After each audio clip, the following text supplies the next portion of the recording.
안녕하세요. 토요 미스테리 막내 디바 메이예요.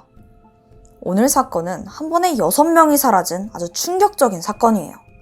대체 아이들한테 무슨 일이 생긴 건지 지금 바로 시작해볼게요. 사건이 발생한 곳은 캐나다 피커링이라는 도시인데 토론토에서 차로 한 30분 정도 떨어진 곳에 위치해 있어. 이날은 1995년 3월 16일 밤이야. 늦은 시간까지 한 아파트의 불이 환하게 밝혀져 있더라고. 이게 보니까 10대 청소년들이 술을 마시면서 파티를 하고 있었던 거지. 이때 같이 놀고 있던 애들은 총 6명이었는데 당시 18살이던 집주인 체드랑 16살이던 데니, 17살이던 제이, 제이미, 마이클, 그리고 로비였어. 10대 애들이 술 마시고 그러니까 얼마나 신났겠어. 괜히 어른 된 것 같기도 하고. 그렇게 한창 분위기가 무르익던 중에 제이랑 데니가 갑자기 말다툼을 하는 거야. 근데 그게 점점 격해지더니 제이가 화를 못 참고 데니 얼굴을 몇 대 때리고 말아. 맞고 나니까 데니가 완전 열받은 거지. 그러면서 다른 친구들 불러오겠다고 아파트를 뛰쳐나가 버려. 그리고 자정이 넘도록 돌아오질 않더라고. 17일 새벽 12시 50분이었어. 데니가 나가고 오질 않으니까 아파트에서 기다리던 5명은 심심해진 거지. 그리고 데니도 올 것 같지 않으니까 그냥 부둣가 근처로 나가서 놀자고 하게 돼. 아이들이 나가고 잠시 후 조금 진정된 데니가 아파트로 돌아왔거든. 근데 집에 아무도 없는 거야. 다들 어디 간 거야? 데니도 결국 애들이 찾으려고 다시 아파트를 나섰어. 아이들이 부둣가로 향한 지 한 40분 정도 지나서 1시 반이었는데 이때 제이가 여자친구 모니카한테 전화를 해서 그 근처 호수에서 애들이랑 수상자전거 타면서 놀 거다 이렇게 얘기를 하는 거야. 근데 지금 새벽 1시 반이잖아. 모니카가 밤이니까 위험하다고 타지 말라고 했지. 근데 제이는 친구들하고 같이 있으니까 괜찮다고 여자친구를 안심시켰어. 그렇게 시간이 흘러서 2시간이 지나고 새벽 1시 30분쯤 근처 경찰서로 신고 전화가 오게 돼. 신고자는 제이의 여자친구인 모니크더라고. 아까 수상자전거 타겠다는 그 남자친구의 전화를 마지막으로 연락이 되질 않았던 거야.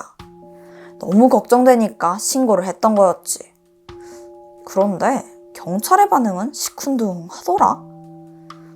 사실 제이랑 친구들은 종종 술도 마시고 막 절도나 폭력 같은 전과가 있는 비행 청소년들이었거든. 그러니까 경찰이 보기엔 그냥 애들이 또 늦게까지 노느라고 연락 안 되나 보다 싶은 거지. 그래서 모니카한테 정 걱정되면 부모님한테 직접 신고하라고 하셔라. 그러면 사건 접수해주겠다. 이러면서 대수롭지 않게 말해. 후에 경찰의 이런 대응은 논란이 됐어. 경찰은 최초 신고 사실을 숨기고 있다가 또 일주일이 돼서야 그 사실을 밝히기도 했고. 그럼 아이들은 어떻게 된 걸까? 경찰의 말대로 별일이 아니었던 걸까?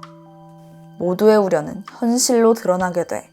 다음 날, 날이 밝아도 6아이들의 행방이 오리무중인 거야. 연락도 안 돼, 집에도 안 들어와. 가족들은 너무 걱정이 됐지. 결국 아이들의 가족이 잇따라 경찰에 실종 신고를 하게 된 거야. 그렇게 이틀이 지난 3월 19일. 아직까지도 아이들의 소식이 없으니까 마침내 경찰 조사가 시작돼. 이틀이 지날 때까지 아이들의 수사는 전혀 진행되지 않았던 거야. 경찰은 먼저 아파트 인근이랑 또 호숫가 보트 선박장을 살펴봤어. 애들이 부둣가 가서 수상 자전거 탄다고 했었잖아. 혹시라도 작은 단서라도 있지 않을까 싶었던 거지. 마침 선박장 보안 카메라에 소년들의 행적이 찍혀져 있었어. 3월 17일 새벽 1시 48분이었는데 아이들 3명이 선박장으로 몰래 들어가는 모습이 찍혀 있던 거야. 정확하진 않지만 어렴풋하게 실루엣 보이지? 확인해보니까 제이미랑 로비 그리고 마이클이더라고. 그런데 나머지 아이들은 보이질 않았어. 근처 주민들의 증언에 따르면 그날 한 새벽 2, 3시쯤 보트 엔진 소리가 들렸다고도 했고, 또 선박장 관리소에서 한 4.2m 길이의 보트 하나가 도난당했다고 신고하기까지 했어. 보니까 옆 보트에서 맥주 한 박스도 같이 사라진 거야. 그럼 이 모든 걸 종합해보면 아이들이 호수에서 보트랑 술을 몰래 훔쳐서 운전하다가 길을 잃고 어딘가에서 포류하고 있는 건 아닌가 싶었던 거지. 그래서 일단 아이들을 찾아야 되니까 근처 군부대랑 해양경비대에 지원 요청을 했었어. 근데 무슨 바다도 아니고 호수인데 표류를 하고 군이랑 해양경비대까지 부르나 싶지? 사실 이렇게까지 대대적인 지원이 필요한 이유가 있어.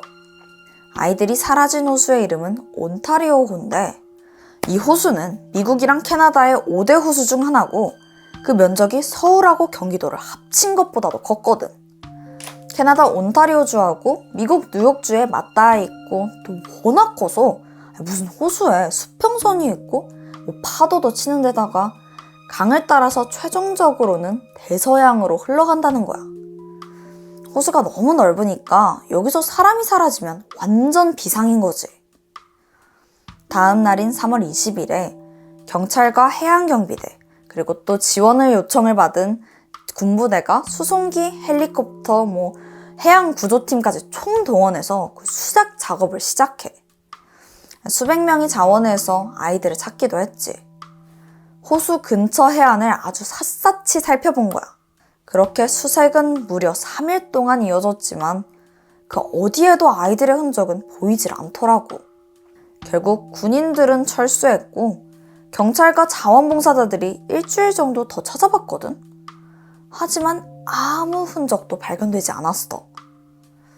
그러다가 호수 해안에서 한 20m 정도 떨어진 곳에 수상자전거 하나가 막 둥둥 떠다니고 있더라고.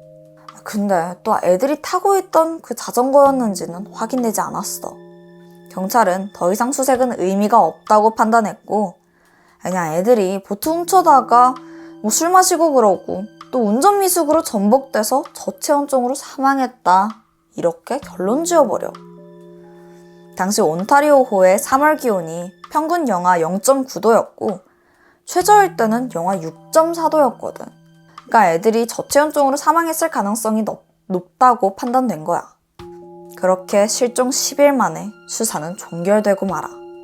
하지만 경찰의 발표대로 보트가 침몰해서 사망한 것이라기엔 어딘가 석연찮은 점들이 있었지. 먼저 이상한 것은 경찰의 태도였어. 경찰은 수사 초기에 이미 침몰 사고를 예상했던 거야. 그래서 수중 탐지 전문 회사에 수색 요청을 했었거든.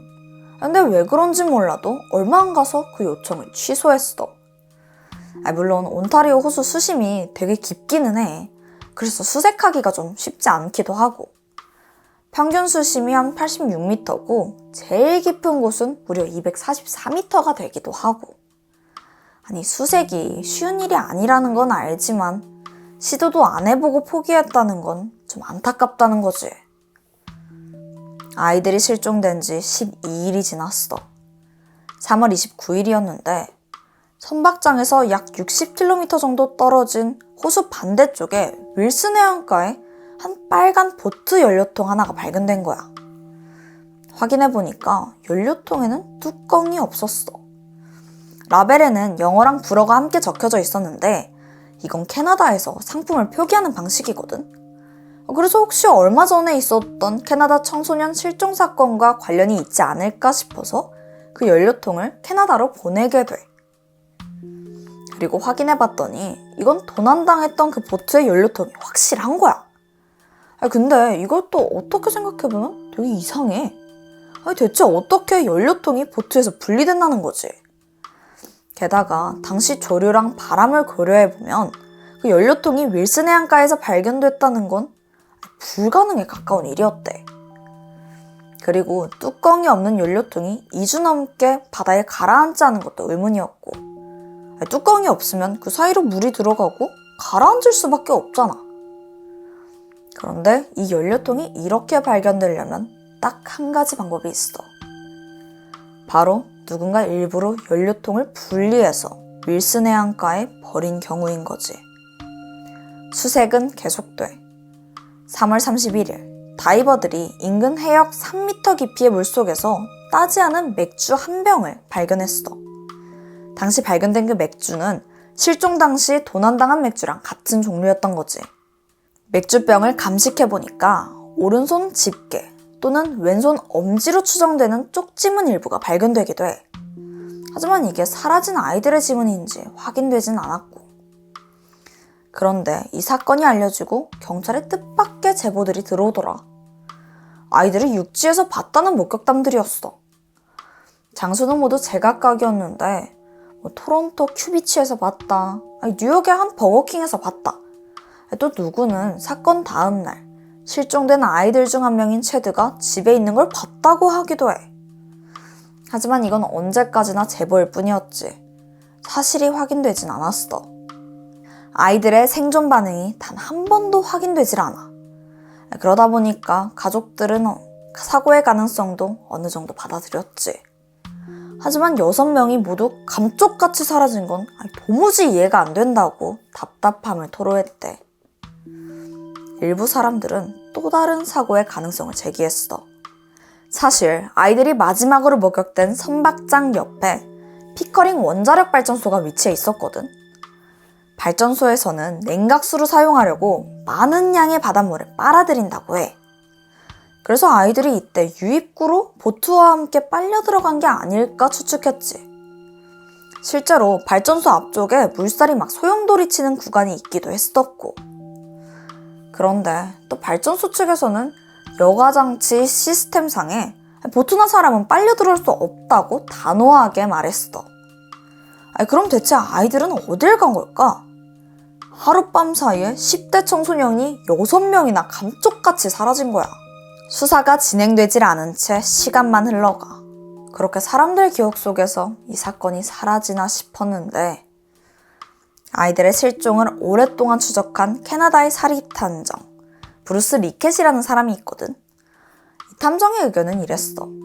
당시 아이들이 실종됐다고 추정되는 곳이 뉴욕과 캐나다의 더럼 지역 사이인데, 여기에서 불법 마약 밀매가 이뤄지기로 유명하대. 그래서 어쩌면 아이들이 이 마약 거래에 휘말렸을 가능성도 있지 않을까 싶었던 거지. 사건 당일 선박장의 보안 카메라에서는 자정 이후에 픽업 트럭 한 대가 들어오는 모습이 찍혀 있었어. 그리고 다른 차에 무슨 짐을 옮겨 싣고 1시간 정도 멈춰져 있다가 그 차가 떠나가는 모습이 찍혀져 있었던 거지. 잘 보이지는 않지만 여기에는 이 차가 그 짐을 옮겨 실었던 차야. 뿐만 아니야. 아이들이 선박장에 들어온 지 한 20분 정도 지나서 새벽 2시 10분 정도였거든. 남자 1명이랑 여자 2명이 선박장으로 걸어오는 모습이 카메라에 찍혀 있기도 했었어. 저희 배 옆에 어렴풋하게 사람 실루엣 보이지? 여기서 눈에 띄는 거는 앞서가던 남자의 행동이었는데, 막 걸어가다가 갑자기 팔을 들어서 뭔가를 가리키는 행동을 하는 거야. 사람들은 어쩌면 실종된 아이들을 본 건 아니었을까 싶었던 거지.